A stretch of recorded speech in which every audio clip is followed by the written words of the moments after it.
Hello everyone, welcome back to my channel and don't forget to subscribe my channel. तो इस episode के start में हम देखते हैं कि सर्जन जो डिटेक्टिव से कहती है कि आप इस बात को लेकर श्योर हैं कि आपकी मंगेतर ने वो स्केच वाली डिंगी पहनी हुई थी। तो डिटेक्टिव हाँ में जवाब देते हैं। तो सर्जन जो किसी को कॉल मिलाती है, डिटेक्टिव कहता है कहते तुम कहाँ जा रही हो, तुम किसे कॉल करी हो, मेरी बात अभी तक मुकम्मल नहीं हुई। लेकिन सर्जन जो डिटेक्टिव की कोई बात नहीं सुनती है, उसे कॉल करती है और कहती है कि मुझे दूसरा विक्टिम मिल गया है और मैं अभी ऑफिस में आ रही हूँ। डिटेक्टिव कहता है कि विक्टिम तुम्हारा इस बात से क्या मतलब है। तो सर्जन ये कहती है कि अगर आपको मैं बताऊंगी तो क्या आप मुझ पर यकीन कर सकोगे। फिर सर्जन जो डिटेक्टिव को लेकर अपने ऑफिस में आ जाती है। सर्जन अंदर आती है और कहती है कि मैं आ गई हूँ। डिटेक्टिव लेफ्टिनेंट यू को देखकर कहता है कि तुम यहाँ पर, और सार्जेंट यू से कहता है कि इसका मतलब है कि तुम पुलिस में हो। नहीं, वहाँ पर एक और ऑफिसर आते हैं और वो कहते हैं कि मैम मुंजी यूं हूँ, क्या आप मुझे जानते हैं। तो डिटेक्टिव कहता है कि ऐसा कोई पुलिस वाला नहीं होगा जो आपको नहीं जानता सर। फिर वो डिटेक्टिव से कहते हैं कि चलो मैं तुम्हें सबसे मिलाता हूँ, ये लेफ्टिनेंट यू हैं, इन्होंने 3 साल पुलिस हैकिंग कंपटीशन में हिस्सा लिया था और 3 साल ही जीती हैं। तो वो कहती है कि नहीं 3 साल नहीं 4 साल। फिर उसके बाद मैंने कंपटीशन में पार्टिसिपेट करना बंद कर दिया। फिर सर मून कहते हैं कि तुम सार्जेंट यू से तो मिल ही चुकी हो। तो सार्जेंट यू कहती है कि नहीं, मैं खुद फॉर्मली इंट्रोड्यूस करवाना चाहती हूँ और अपना पूरा नाम बताती है कि मैं हूँ सार्जेंट यू शी। डिटेक्टिव कहता है कि ये जगह कौन सी है। तो सर मून बताते हैं कि स्पेशल इन्वेस्टिगेशन टीम है और हम लोग अभी तक ऑफिशियल नहीं हुए हैं। तो डिटेक्टिव कहता है कि आप लोग स्पेशल इन्वेस्टिगेशन टीम है, तो आप लोग क्या इन्वेस्टिगेट कर रहे हैं। तो सर मून कहता है कि हमारा काम तुम्हारे काम से ज्यादा मुख्तलिफ नहीं है, बस हम क्राइम को होने से पहले रोकते हैं और यही हमारी स्पेशलिटी है। सार्जेंट लेफ्टिनेंट को अपनी स्केच बुक देती है। तो डिटेक्टिव सर मून से कहता है कि आप इन नोट्स के ऊपर बनी ड्राइंग के बारे में मुझे कुछ बता सकते हैं। सार्जेंट यू कहती है कि मैं बताती हूँ, ये जितने भी स्केचेस है ये क्राइम होने से पहले बनाए गए हैं, वो भी तकरीबन 1 दिन या ज्यादा से ज्यादा 3 दिन पहले, और हम इन ड्राइंग्स को स्केचेस कहते हैं। तो डिटेक्टिव कहता है कि क्या तुमने क्या कहा, क्या तुम मुझे एक बार फिर से समझाओगे, लगता है कि मैंने कुछ गलत सुन लिया। सार्जेंट यू कहती है कि मैंने कहा है कि ये सारे के सारे स्केचेस क्राइम होने से पहले बनाए गए हैं। तो डिटेक्टिव कहता है कि कहीं आप लोग मिलकर मेरा मजाक तो नहीं बना रहे। तो सर मून कहते हैं कि मैं मानता हूँ कि इस बात को मानना जरा मुश्किल है। डिटेक्टिव कहता है कि आपका कहने का मतलब है कि जितने भी स्केचेस हैं ये सारे के सारे पहले बनाए गए हैं और आपके कहने के मुताबिक फ्यूचर में ऐसा ही होगा। तो सार्जेंट यू कहती है कि हाँ। डिटेक्टिव कहता है कि इनको बनाने वाली आर्टिस्ट तुम हो। सार्जेंट यू कहती है कि बिल्कुल।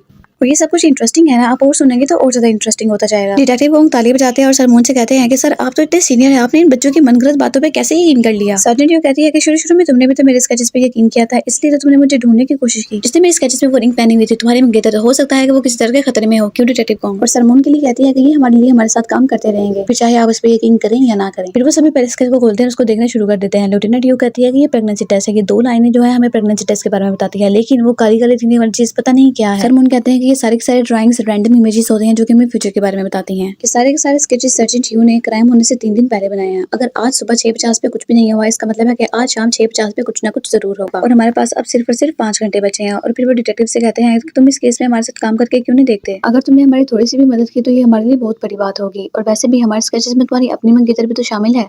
फिर डिटेक्टिव कोंग वहाँ से जाने लगते हैं। तो सर्जेंट यू उन्हें रोकती है और कहती है कि डिटेक्टिव कोंग आप बिना कुछ कहे यहाँ से जा रहे हैं। डिटेक्टिव कहते हैं कि सबसे पहले ये फ्यूचर दिखाने वाले स्केचेस पे मैं बिल्कुल भी यकीन नहीं करता, तुम्हें मेरे ख्याल से डॉक्टर को दिखाना चाहिए। मानसिक बीमारियों के लिए कोई भी उम्र मायने नहीं रखती है, क्या पता तुम्हारा कोई इलाज हो सके। और चलो ये सब कुछ छोड़ो, अगर मैं मान भी लूं कि तुमने अभी जो भी कहा है वो सब कुछ सच है, तो इसमें मैं क्या करूं। मैं सिर्फ और सिर्फ प्रोसिक्यूटर मिन के साथ रहूंगा। और जाते हुए कहते हैं कि वो जो काली काली चीज है उसको एंकल ब्रेसलेट कहते हैं। सर मून सर्जेंट यू से कहते हैं क्या तुम उसे ऐसे जाने दोगे, क्या तुम उसे रोकोगे नहीं। तो सर्जेंट यू कहती है कि उसे वापस आना ही होगा, उसके पास और कोई भी चारा नहीं है, आखिरकार मेरे स्केचेस का यही तो नियम है। फिर डिटेक्टिव को दिखाते हैं कि वो वहां से चले जाते हैं। लेफ्टिनेंट यू कहती है इलेक्ट्रॉनिक एंकल ब्रेसलेट यानी कि वो एक सेक्स क्रिमिनल है। सर मून कहते हैं कि अगर हम उस इलेक्ट्रॉनिक एंकल ब्रेसलेट को निकाल पाए तो क्या पता है इसका खतरा थोड़ा कम हो जाए। 100 में से 2 लोग ऐसे हैं जो कि ऐसे क्राइम को दोबारा करते हैं, और तो और वो टूटी हुई घड़ी भी बहुत ही अलग है। सार्जेंट यू कहती है कि ऐसी घड़ी एक बैंक की तरफ से दी गई थी और लगभग 500 घड़ियां दी गई थी, तो ये कहना मुश्किल है कि वो घड़ी किसके हाथ होगी। फिर सार्जेंट यू लेफ्टिनेंट को स्केच पर जूम करने के लिए कहती है। फिर वो लोग उस आदमी के बैच पर जूम करते हैं, वो उसको निकालते हैं और एक कंपनी के बारे में उनको पता चल जाता है। तो सार्जेंट यू कहती है कि हो सकता है वो वहाँ किसी कंपनी में काम करती हो। लेफ्टिनेंट यू कहती है कि तुम्हारा क्या मतलब है वहाँ पर हर रेस्टोरेंट को जाकर चेक करें, ये तो मिस्टर किम को पूरे सियोल में ढूंढने जैसा है। सार्जेंट यू कहती है कि इसके अलावा हमारे पास और कोई भी ऑप्शन नहीं है, फिर चाहे मिस्टर किम को हमें सियोल में ढूंढना पड़े या मिस्टर वैन को बीजिंग में, काम तो हमें शुरू करना ही पड़ेगा। फिर हमें डिटेक्टिव को प्रोसिक्यूटर मिन के साथ दिखाते हैं। डिटेक्टिव प्रोसिक्यूटर मिन को देख रहे होते हैं तो वो कहती है कि क्या हुआ। तो डिटेक्टिव कहता है कि सोच रहा हूँ कि तुम प्रोसिक्यूटर होकर अपने खाने का बिल्कुल भी ध्यान नहीं रखती, तुम रास्ते की उनपटांग चीजें क्यों खाती हो। तो प्रोसिक्यूटर कहती है कि तुम्हें तो पता ही है मेरे पास कितने ज्यादा केस पेंडिंग है और मेरे पास इतना वक्त भी नहीं है। तो डिटेक्टिव प्रोसिक्यूटर मिन के चेहरे पर जो खाना लगा होता है उसको उठाते हैं और खा लेते हैं। तो प्रोसिक्यूटर मिन कहती है कि इसको मैंने खुद ही बाद में खाने के लिए छोड़ा था। डिटेक्टिव कहता है कि अच्छा ऐसी बात है तो ये लो वापस ले लो तुम।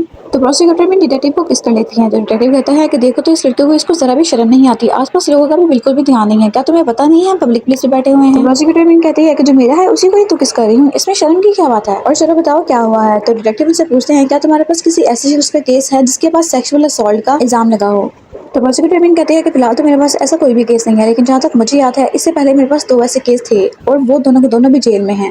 क्यों, क्या हुआ? तो डिटेक्टिव कहते हैं कि नहीं कुछ नहीं, बस वैसे ही, और तुमने काफी दिनों से छुट्टी नहीं ली है ना, चलो 2 दिन के लिए तुम छुट्टी ले लो, हम साथ में कहीं घूमने चलते हैं। तो प्रोसिक्यूटर मीन कहती है कि तुम्हें अचानक क्या हो गया है? तो डिटेक्टिव कहते हैं इसमें अचानक की क्या बात है, हर प्रोसिक्यूटर को छुट्टी मिलती है तो उसका फायदा उठाने में क्या मसला है? तो प्रोसिक्यूटर मीन कहती है कि तुम्हें पता है ना कि मेरे पास कितने केसेस पेंडिंग है? तो डिटेक्टिव कहते हैं कि हाँ पता है। तो वो कहती है कि कितने हैं? तो डिटेक्टिव कहता है कि हाँ होंगे बहुत सारे, और बस 2 दिन की तो बात है, आखिर क्या हो जाएगा? तो प्रोसिक्यूटर मीन कहती है कि आप बस भी करो, मैं ऐसी कोई बात नहीं करती जिसकी कोई सेंस ना बने। तो डिटेक्टिव कहते हैं कि जब से हमारी शादी हुई है हम उसके बाद कहीं भी घूमने के लिए नहीं गए हैं। तो प्रोसिक्यूटर मीन कहती है कि शादी के बाद किसने कहा? तो डिटेक्टिव कहते हैं कि इसके बदले में मैं ऑफिस वाला काम कर लूंगा। तो प्रोसिक्यूटर मीन कहती है कि क्या सच में? तो वो कहते हैं कि हाँ, क्या आज तक तुमसे मैंने कोई झूठ बोला है? तो प्रोसिक्यूटर मीन शॉक्ड हो जाती है और कहती है क्या तुम सच कह रहे हो? क्या तुम सच में सच कह रहे हो? डिटेक्टिव कहता है कि हाँ बिल्कुल, और अब तो प्लीज मान जाओ। फिर प्रोसिक्यूटर मीन डिटेक्टिव को हक कर लेती है। उसके बाद हमें स्केच वाली लड़की को दिखाते हैं जो कि एक रेस्टोरेंट में होती है। फिर वो लड़की रेस्टोरेंट से बाहर आ जाती है, इतने में ही उसको उसकी एक दोस्त मिल जाती है जो उससे कहती है कि तुम तो बहुत ज्यादा बदल गई हो, चलो हम अपने सभी दोस्तों को इकट्ठा करते हैं और एक पार्टी करते हैं। एक शख्स वहाँ पर उनकी तस्वीरें ले रहा होता है। फिर जब वो वहाँ से जाने लगती हैं तब भी उनकी बहुत सारे पिक्चर्स बनाता है। हमें लेफ्टिनेंट यू और सार्जेंट यू को दिखाते हैं जो बहुत सारे रेस्टोरेंट्स में जाते हैं, वहाँ पर लोगों से जाकर पूछती हैं क्या उन्होंने स्केच में दिखने वाला रेस्टोरेंट कहीं देखा है। फिर हमें स्केच वाली लड़की को दिखाते हैं जो अपने घर में जा रही होती है। उसको लग रहा होता है कि जैसे उसके पीछे कोई आ रहा हो, वो पीछे मुड़कर देखती है तो पीछे कोई भी नहीं होता। फिर वो डरते हुए भागते अपने घर चली जाती है। फिर जब अपनी चीजें फ्रिज में रख रही होती है, पीछे से कोई आदमी आता है जिसे देखकर वो पूरी तरह से डर जाती है। तो वो कहता है कि क्या हो गया है, ये मैं हूँ, तुम इतना डर क्यों गई? तो वो कहती है कि तुम तो लेट आने वाले थे ना, फिर तुम इतनी जल्दी कैसे आ गए? तो वो कहता है कि मुझे एक बिजनेस ट्रिप पर जाना पड़ रहा है जिसकी वजह से मुझे जल्दी आना पड़ा, मैंने सोचा कि मैं आके अपनी पैकिंग कर लूँ। फिर वो उससे कहती है क्या तुमने कुछ खाया है? रुको मैं तुम्हारे लिए कुछ बनाती हूँ। फिर उसका हस्बैंड लैपटॉप में काम करने के लिए बैठ जाता है। फिर हमें प्रोसिक्यूटर मीन को दिखाते हैं जो कि ऑमलेट बना रही होती है। इतने में वहाँ पर डिटेक्टिव आते हैं, कहते हैं कि खुशबू तो काफी अच्छी आ रही है। प्रोसिक्यूटर मीन कहती है कि मुझे पता है कि तुम्हें काफी ज्यादा भूख लग रही होगी, लेकिन ये बस बनने ही वाला है, लेकिन इससे पहले तुम्हें एक काम करना होगा। फिर वहाँ से कचरा उठाती है और डिटेक्टिव को देती है और कहती है कि तुम्हें बाहर बैंक के आना होगा। डिटेक्टिव कहते हैं क्या तुमने सारा कचरा मेरे लिए ही संभाल के रखा होता है? तो प्रोसिक्यूटर मीन कहती है कि तुम्हारे यहाँ रहते हुए मुझे ये सब काम करने की क्या जरूरत है? डिटेक्टिव की नजर उस रिंग पे पड़ती है। तो डिटेक्टिव प्रोसिक्यूटर मीन को कहते हैं कि आखिर तुम ये रिंग उतार क्यों नहीं देती? प्रोसिक्यूटर मीन कहती है कि ऐसा क्यों, मैं ये रिंग क्यों उतारूं? डिटेक्टिव कहते हैं कि ये अजीब लगता है, तुमने अकेली ने ये रिंग पहनी होती है, अगले हफ्ते मेरी भी रिंग आ जाएगी, फिर हम दोनों एक साथ पहनेंगे। तो प्रोसिक्यूटर मीन कहती है कि मिस्टर डिटेक्टिव आप इतनी अजीब बातें क्यों कर रहे हैं? तो डिटेक्टिव कहते हैं कि अगर तुम मेरी जगह होती क्या तुम्हें अच्छा लगता है? ये कपल रिंग है, हम दोनों एक साथ पहनेंगे, ये यादगार होनी चाहिए, तो तुम प्लीज इसे उतार दो। प्रोसिक्यूटर मीन रिंग को उतारती है, कहती है कि ये लो उतार दी। तो वो कहता है कि थैंक यू सो मच वाइफली। फिर डिटेक्टिव जाकर सारा कचरा फेंक दिया जाता है। हमें सार्जेंट यू को दिखाते हैं जो अभी तक रेस्टोरेंट ही ढूंढ रही होती है। इतने में ही उसे डिटेक्टिव की कॉल आती है। सार्जेंट यू कॉल पे करती हुए कहती है कि कौन बोल रहा है? डिटेक्टिव कहता है कि मैं बोल रहा हूँ। सार्जेंट यू कहती है कि मैं कौन? तो वो कहते हैं कि हमारी अभी इतनी भी दोस्ती नहीं हुई है कि मैं तुमसे मस्तियां करूं। तो सार्जेंट यू कहती है कि आप ये बात नहीं समझ रहे हैं, अगर आप किसी को कॉल करते हैं तो आपको बताना तो चाहिए ना कि आप कौन है। सिर्फ मैं बोलोगे तो कैसे पता चलेगा कि डिटेक्टिव कौन? मेरा कोई पुराना आशिक भी तो हो सकता है। डिटेक्टिव कहते हैं कि क्या केस में कोई रिपोर्ट आई? तो वो कहती है कि नहीं, मैंने भी सलमान से कुछ देर पहले ही बात की है, उन्होंने बताया कि ऐसा कुछ भी नहीं हुआ है अभी तक। तो डिटेक्टिव कोई भी जवाब नहीं देते। सार्जेंट यू कहती है कि आपको मेरी आवाज आ रही है? तो डिटेक्टिव कहते हैं कि तुम घटना होने से 3 दिन पहले देखती हो। सार्जेंट यू कहती है कि मुझे लगा था कि आप मेरी बात पर विश्वास नहीं करते। तो डिटेक्टिव कहते हैं कि तुम्हारा स्केच गलत भी तो हो सकता है। तो सार्जेंट यू कहती है कि आज तक तो ऐसा नहीं हुआ। डिटेक्टिव कहते हैं कि एक बार भी नहीं। सार्जेंट यू कहती है कि हाँ एक बार भी नहीं। डिटेक्टिव कहते हैं कि इस बार तुम्हारा स्केच जो है वो गलत ही साबित होगा, प्रोसिक्यूटर मीन कभी भी नहीं मरेगी। तो सार्जेंट यू कहती है कि मैं भी यही सोच रही हूँ, इसलिए तो मैं दिन रात भाग दौड़ कर रही हूँ, अगर कोई मदद कर देता तो अच्छा होता, लेकिन अभी बस इतना ही बोलती है कि डिटेक्टिव कॉल बंद कर देते हैं। सार्जेंट यू कहती है कि मुझे लगा था कि ये मदद करेगा, लेकिन इसने तो कॉल ही बंद कर दी है। लेफ्टिनेंट यू पीछे से आती है और कहती है कि मुझे वो रेस्टोरेंट मिल गया है। फिर वो दोनों भागते हुए रेस्टोरेंट जाती हैं। सार्जेंट यू स्केच से रेस्टोरेंट को मैच करते हुए वो मैच हो जाता है। तो वो कहती है कि हाँ यही है, और फिर वो दोनों खुश हो जाती हैं। उसके बाद वो रेस्टोरेंट के स्टाफ को स्केच सिखाते हुए इस लड़की के बारे में पूछती है। तो वो कहती है कि हाँ मैं इसको जानती हूँ, ये आज शाम को यहाँ पर आई थी और उसका नाम कोई ली शियंग ऐसा ही शायद कुछ था। सार्जेंट यू कहती है कि क्या आप जानती हैं कि वो कहाँ पर काम करती है? तो वो कहती है कि नहीं। लेफ्टिनेंट यू कहती है कि आप उसका नाम जानती है लेकिन आपको ये नहीं पता कि वो कहाँ पे काम करती है? तो वो कहती है कि कस्टमर रिव्यू की वजह से मैं उसका नाम जानती हूँ। फिर वो लोग उस कार्ड की और नाम की मदद से किसी तरह से उसकी इन्फॉर्मेशन को निकाल लेते हैं।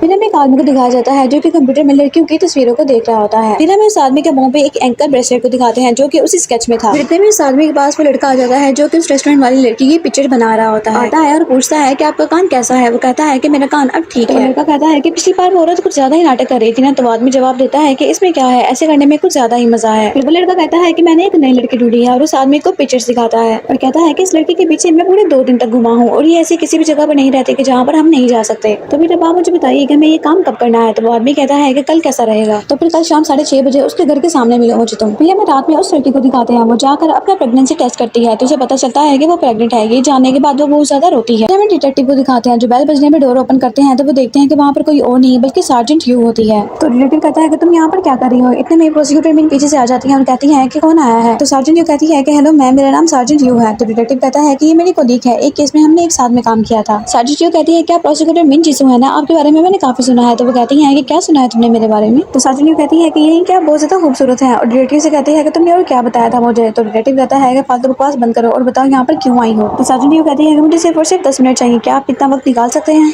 तो साजन कहती है कि स्केच में जो विक्टिम है मैंने उसकी पहचान कर ली है। डिटेक्टिव कहते हैं कि अच्छी बात है, लेकिन मैंने पहले ही कहा है कि मैं जीसू के साथ रहूंगा। तो साजन कहती है कि मैं उसके बारे में आपको कुछ भी कहने के लिए नहीं आई हूँ। तो डिटेक्टिव कहता है कि फिर साजन कहती है कि आपको स्केचेस के बारे में बहुत सारी जरूरी बातें बतानी है। डिटेक्टिव कहते हैं कि सारी की सारी बातें तुम अपने तक ही रखो, क्योंकि मुझे जरा सा भी इंटरेस्ट नहीं आ रहा है इन सब बातों को जानने में। साजन कहती है कि मेरे ख्याल से आपको इन सब बातों के बारे में जान लेना चाहिए, क्योंकि इसका लेना देना प्रोसिक्यूटर मिन जीसू की जिंदगी से है। फिर स्केच निकालती है और दिखाते हुए कहती है कि आप इसका मतलब समझते हैं, रिट्रीब्यूट ऑफ जस्टिस, यानी कि आप अच्छा काम करेंगे तो आपके साथ अच्छा होगा, बुरा करेंगे तो आपके साथ बुरा होगा। अक्सर लोग ऐसा ही समझते हैं, लेकिन इसका परिणाम इतना आसान नहीं होता। तो रिलेटिव कहता है कि आखिर तुम क्या कहना चाहती हो। तो सर्जन कहती है कि आप स्केच को गौर से देखिए, मुझे लगता है कि जिससे प्रोसिक्यूटर मिन को पकड़ा हुआ है वो और कोई नहीं बल्कि आप ही हैं। डिटेक्टिव कहते हैं कि जिस यहाँ पर मरने वाली है इसका मतलब है कि मैं वहाँ पर जरूर हूँ। तो सर्जन कहती है कि जो होने वाला होता है वो मुझे स्केच में दिखता है, लेकिन कैसे होने वाला है ये मैं नहीं जानती। डिटेक्टिव कहते हैं कि अगर तुम क्या कहना चाहती हो। सर्जन कहती है कि अगर हमें फ्यूचर को बदलना है तो हमें उसके नतीजे को बदलना होगा, और अगर हमने उसके नतीजे को बदलना है तो हमें उसके होने वाली वजह को यानी कि कारण को बदलना होगा। अगर प्रोसिक्यूटर मिन के मरते हुए आप उसके पास हैं और हमें इसके नतीजे को बदलना है, तो डिटेक्टिव कहते हैं कि इसका मतलब है कि मुझे प्रोसिक्यूटर मिन से दूर रहना होगा। तो वो कहती है कि हाँ, लेकिन स्केच में दिखाए गए फ्यूचर को बदलने की गारंटी मैं नहीं ले सकती, क्योंकि मेरे स्केचेस आज तक कभी भी गलत नहीं हुए हैं। लेकिन मुझे लगता है कि हमें फिर भी कोशिश करनी चाहिए, और अब आपको पता होना चाहिए कि आपको क्या करना है। डिटेक्टिव कौन। डिटेक्टिव घर में बैठे होते हैं, इतने में उनके पास प्रोसिक्यूटर मिन आती है और कहती है कि तुम क्या कर रहे हो, आज मैं बहुत ज्यादा थक गई हूँ, तो क्यों ना कुछ खाने के लिए बाहर से मंगवाएं।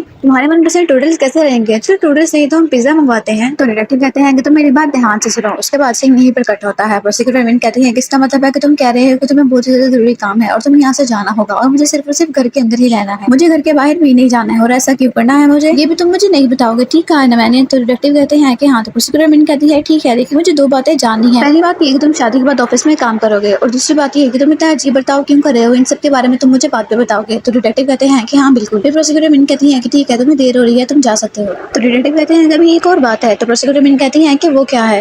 तो डिटेक्टिव चिंता को लेकर आते हैं और कहते हैं कि ये तुम्हारे साथ रहेगा। प्रोसिक्यूटर मिन कहती है कि ये मेरी निगरानी करेगा। तो डिटेक्टिव कहते हैं कि नहीं नहीं ऐसा नहीं है, ये तुम्हारा पर्सनल सेक्रेटरी है। डिटेक्टिव चिंता से कहते हैं कि आज से तुम डिटेक्टिव हो, इनका अच्छे से ख्याल रखना। वहाँ से जाने लगते हैं। तो प्रोसिक्यूटर मिन कहती है कि डिटेक्टिव कॉन्ग सू रुकिए जरा। वो रुकते हैं तो कहती हैं कि अपना ख्याल रखना। फिर वो वहाँ से चले जाते हैं। प्रोसिक्यूटर मिन चिंता से पूछती है कि तुम्हें तो पता ही होगा कि डिटेक्टिव ऐसा बिहेव क्यों कर रहा है। तो वो कहता है कि मैं तो इस बारे में कुछ भी नहीं जानता। और यहीं पर हमारी आज की एपिसोड खत्म हो जाती है। अब मिलते हैं हम नेक्स्ट एपिसोड में।